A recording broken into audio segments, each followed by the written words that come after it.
Aha. Video ya pomela. Baruku afisi afika mela melan kuda nwie mi akoi. Alia ba video ada. Gata nye ya. Menye gata ko mado. Gata ya afia me kokoma. Anytime zigade ika echija akatunama. Ta anytime echinya jakwa. Odana ekele evya malafia. Menye vya also gata oson sobola do mafia. Kana mi akwa kado onyo. Ekonyi ya le gata tohu koi gata godo homada godo. Lafia kata ya mi popom. Kado onyo lafia. Okata gata mafia kocho. Emi pe on kun topan ale gata makofo di pan. Aka kata mafon kunu wa ikata cho gata lama. Nya pomye lafia hu kova akwa nwa afia kata cho gata lama. Kenya lafia kata cho gata lama. Ta gakene me lan kura pa egoji nwa e won kun topan afia kata fodi nya ablajo home kaka eka son tonama zigere kachi nyaja ka na gbachi na manyaja anytime ti nyaja kwa yo dana gata lama eka ko dana la ema ta kado onyo ya ta na mi apo ekpe kata lafia ta do amoto kata lafia apagan to kren yevo banka 90% alo 95% 95% mo plana eko kania cement kwa plako akonka ako chu ekalo akotu eko ta fa kata pomi lafia ekata nyeke akata o de chugata ma eyoko ema ekpa tanimi ngovia amada dom lengogba mi akloga kwa ya film afia ma camera koga ya film ama ke ano o troda alo de kokoro goto afia e kano ko zan kola e pala chome ta mi no nupon afima mai na afia ya mai na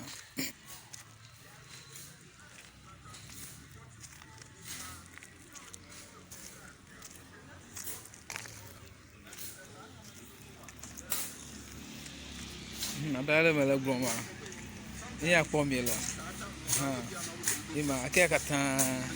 novadi cho ani ya enwama gata lama oni omo baruko aiko ake welaji ake kata de cho ma gata lama lo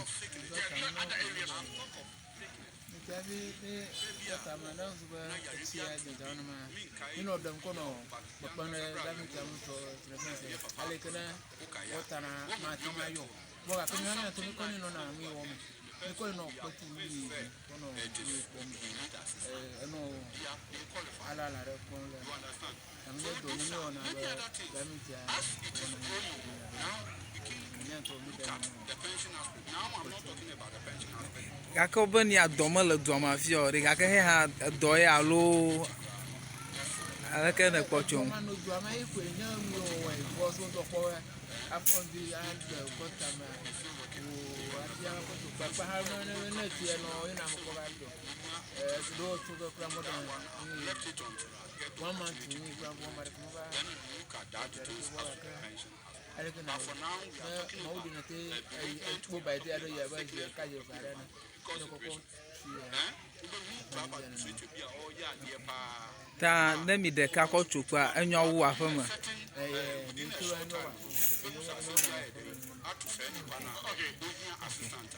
ta vi fila no nye ba amade le video akpon la fiada ya amade le video akpon la fiada e obe hia na amade no va chukwa na alo ava wo kokko don na de oh ma we papa we don't know what even cry about kwata gama no me shi cry te me won bi dan o go mi ko madana ka ba o bana bana won brand na mado ya sponsor na we me na aganaba more na ka ala fa atia dia sama pomo like we machine go ka tu mata ba pa dia iko ko ko don so ta wala ka wo machine to attract ko mo na no fiaba machine to e kwasita mo like alo ko si afi pravi na operator to manya tuna machine wana go la sama pia kwa machine wana to mobo aba ala bale ka kuma sele mafia abo kamono to gbangba ba mi machine ba machine to machine ada ya rose na okay manpower machine ada ya iko ko like la papa ati abale ya how like mold wana ya na pa la ya awu abo akrela ye machine wana ya o like pa ta feel na ma de be a sponsor ya na oga ya ko ni ade carry atia o enwudo a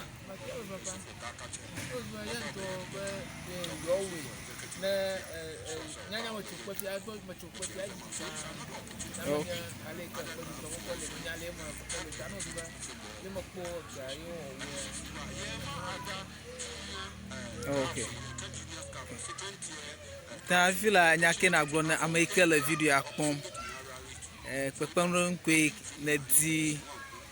so amagbo ameke ma waka asijiji ne bo ale na gata maden alomi de na gata ma ko chuna pe ko na nu a edi akpere nwu anya ke na tia glo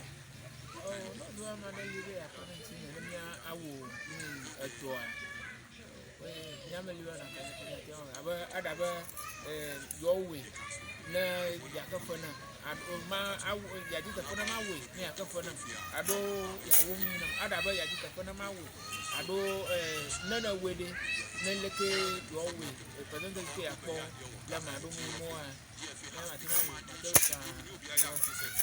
operator to plan de la afra okay akana compare any operating akana no abale na nya operator flow ya manpower to ade eke na kpoba nsesa san ma wu we nsesa we operating nsesa ma voka kaga da kama siralam ga masiralam ga na lama afi ya ya no gba na tekia ya da chami mutu aka mun te ko ga ko ati da no go anytime you people ka ga ba won na ga awu go asa ga mali na won down ta mutu ko no go na ka ko sponsor yo ba da ka mitiala na ya ko we ala ya ya mo for ta no go na 20 ba se ni to a 20 ba sa ba sha ka ko te ko ho yo nya ta na percentage ke la mai na ko ka ku ni mai ta Ewenyigba TV enye ya akwana mi